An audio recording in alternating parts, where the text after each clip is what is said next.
what this presentation is fundamentally designed to say is this. Africa, historically, sub-Saharan Africa, has been fundamental to the global prosperity of the advanced countries.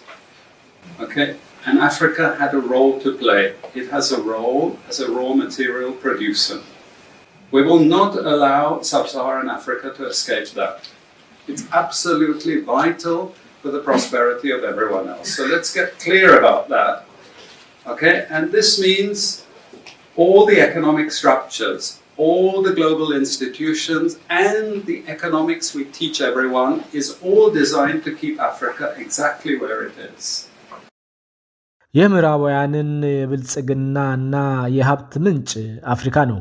በተለይ ከሰሃራ በታች ያሉት ሀገራት ድህነት ነው።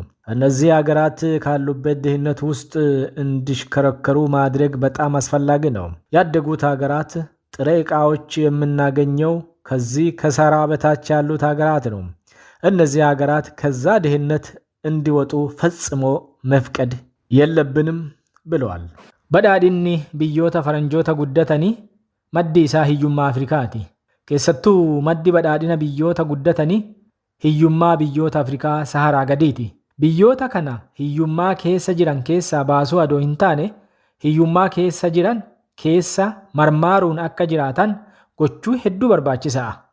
Biyyoonni guddatan meeshaa dheedhii kan argannu biyyoota hiyyeeyyii Afrikaa Saharaati gadiiti. Biyyoonni kunneen hiyyummaa keessa jiran keessa akka ba'an ijjumaa yookiin gonkumaa hin eeyyamnuuf. Kaarikulamiin yookiin sirni barnootaa nuti bonyee barsiisnullee kan kana deeggaruudha. Isinii waamamaa seenaan adamoo qaleessin